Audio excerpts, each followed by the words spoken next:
आज class 10th का विज्ञान में लेक्चर 5 करेंगे। इसमें आज का टॉपिक है रासायनिक अभिक्रिया को अधिक सूचनापूर्ण बनाना। तो यह है क्वेश्चन है क्यू का मतलब यही है, रासायनिक अभिक्रिया को अधिक सूचनापूर्ण बनाना क्यू। जैसे एग्जाम्पल लिए हैं Fe जो कि सॉलिड है प्लस H2O जो कि ये गैस है, तो ये बन जाएगा Fe3O4 प्लस H2O गैस। तो ये संतुलित नहीं है, पर हम इसे संतुलित किए हैं। जैसे इधर 3 Fe एक बार था, इधर 3 Fe था, तो 3 लगाया तो Fe इधर हो जाएगा 3 बार और इधर भी 3 बार Fe। और H2O में तो इधर हाइड्रोजन 2 बार है और इधर भी हाइड्रोजन 2 बार है, ये तो संतुलित है। पर ऑक्सीजन इधर 4 बार है उत्पाद की और अभिकारक की ओर एक बार भी नहीं, तो 4 लगाएंगे तो हो जाएगा 4 बार इधर ऑक्सीजन और उत्पाद की ओर भी हो जाएगा 4 बार ऑक्सीजन। तो ये है संतुलित समीकरण। पर हमको तो ये इसमें पढ़ना है रासायनिक अभिक्रिया को अधिक सूचनापूर्ण बनाना। तो इसका मतलब हुआ जैसे Fe है, ये आयरन का सूत्र है, तो आयरन ये क्या है, लोहा है, तो इसका संकेत, इस सभी का संकेत लिखना है। यही इसका मतलब हुआ रासायनिक अभिक्रिया को अधिक सूचनापूर्ण बनाना। तो जैसे Fe है तो ये सॉलिड है, तो इसका संकेत है H, तो ये लिखेंगे ये सॉलिड प्लस फिर H2O जो कि ये होता है गैस होता है एरो, फिर FeO4 प्लस 4 H2O जो कि ये है गैस है। तो ये सभी को संकेत में लिखना होता है। यही है रासायनिक अभिक्रिया को अधिक सूचनापूर्ण बनाना। जैसे ये हम लिए लोहा Fe, पानी H2 जो कि H2 ये पानी है, यहाँ पर कुछ आएगा। अब इसका उत्तर है अभिकारक एवं उत्पादों की भौतिक अवस्था दर्शाते हैं। जैसे जो भी रिएक्शन होगा या कुछ भी, तो उसमें लिखेंगे गैस होगा, वो सूत्र अगर गैस होगा तो गैस में लिखेंगे, या लिक्विड होगा तो लिक्विड में लिखेंगे। जैसे ये है G है तो गैस है, लिक्विड है तो ये द्रव हो जाएगा। S मतलब सॉलिड जो कि ठोस होता है। AQ मतलब होता है जल में विलयन या जलीय, AQ का मतलब जलीय विलयन या जल में घुलनशील या एक्वस। अब है कभी कभी अभिक्रिया के परिस्थितियों, ताप, दाब व उत्प्रेरक को भी लिखते हैं। जैसे इसका एग्जाम्पल है, तो इसका एग्जाम्पल है पहला H2O जो कि ये लिक्विड है एरो, तो ये विद्युत धारा से रिएक्शन करा रहे हैं, तो ये बन जाएगा H2 प्लस O2 जो कि ये गैस है और ये भी गैस है। दूसरा एग्जाम्पल है CaCO3 सॉलिड 800 डिग्री सेल्सियस पर ये गर्म हो रहा है, ये गर्म का चिन्ह है, तो ये बनेगा CaO solid plus CO2 gas. तीसरा एग्जाम्पल है CO2 प्लस H2O एरो, सूर्य के प्रकाश से रिएक्शन करा रहा है, जो कि सूर्य के प्रकाश होता है क्लोरोफिल। तीसरा एग्जाम्पल है CO2 प्लस H2O एरो, सूर्य के प्रकाश से रिएक्शन करा रहे हैं, तो ये होता है chlorophyll. C6H12O6 plus H2O plus O2 बनेगा। तो ये रिएक्शन संतुलित नहीं है, ये असंतुलित है, तो इसको हम संतुलित किए। जो रेड कलर से जो दिख रहा है वही हम संतुलित किए। इधर हो जाएगा कार्बन 6 बार, इधर भी कार्बन 6 बार। अभिकारक की संख्या और उत्पाद की संख्या बराबर हो तो संतुलित समीकरण होता है, तो ये संतुलित समीकरण है। चौथा है CO plus H2 arrow 340 ATM पर रिएक्शन करा रहे हैं, तो ये बनेगा CH3OH जो कि लिक्विड बनेगा। और ये CO का मतलब होता है कार्बन मोनोऑक्साइड जो कि गैस है, और H2 ये भी गैस है।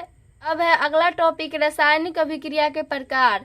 तो इसका 5 प्रकार होता है, जो कि पहला होता है संयोजन अभिक्रिया, दूसरा होता है वियोजन अभिक्रिया, और तीसरा होता है विस्थापन अभिक्रिया, चौथा होता है द्विविस्थापन अभिक्रिया, पांचवा होता है रेडॉक्स या इसी के अंतर्गत आता है अपचयन व उपचयन अभिक्रिया। तो सबके बारे में एक एक करके पढ़ेंगे। तो आज क्लास में बस संयोजन अभिक्रिया के बारे में पढ़ेंगे। तो पहला है संयोजन अभिक्रिया। संयोजन अभिक्रिया को इंग्लिश में बोलते हैं कॉम्बिनेशन रिएक्शन। तो इसका डिफिनीशन होता है वह अभिक्रिया जिसमें 2 या 2 से अधिक अभिकारक जुड़कर एकल उत्पाद बनाते हैं, संयोजन अभिक्रिया कहलाती है। एक बार और रिपीट कर रहे हैं इसका डिफिनीशन, वह अभिक्रिया जिसमें 2 या 2 से अधिक अभिकारक जुड़कर एकल उत्पाद बनाता है, संयोजन अभिक्रिया कहलाता है। जैसे इसका एग्जाम्पल है Mg plus O2 arrow MgO, तो इसका हो जाएगा मैग्नीशियम ऑक्साइड।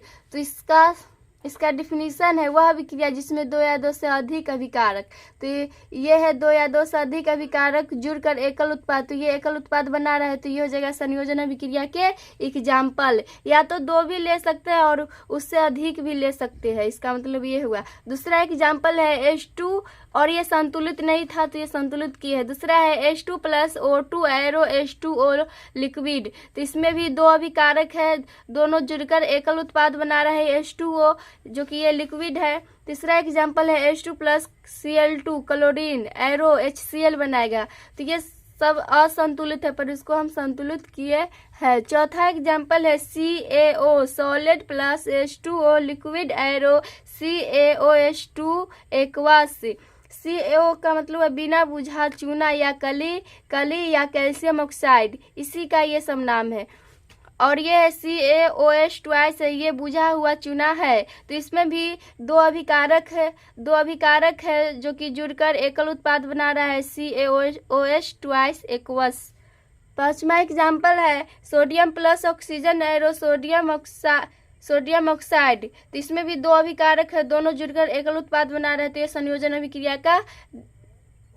अभिक्रिया का एग्जाम्पल हो जाएगा। छठा है N2 नाइट्रोजन प्लस हाइड्रोजन, तो इसमें लोहा से रिएक्शन करा रहे होते बन जाएगा NH3 जो कि लिक्विड होता है ये, और ये अमोनिया का सूत्र है लगभग 500 डिग्री सेल्सियस या लगभग में 280 एम पर है। सातवां एग्जाम्पल है carbon plus oxygen arrow carbon dioxide, और इसके साथ साथ उष्मा ऊर्जा भी मुक्त होगा और प्रकाश ऊर्जा भी, तो ये भी हो जाएगा संयोजन अभिक्रिया का एग्जाम्पल। फिर है ये CO plus H2 liquid arrow CaOH twice aqueous plus, इसमें भी उष्मा ऊर्जा होता है।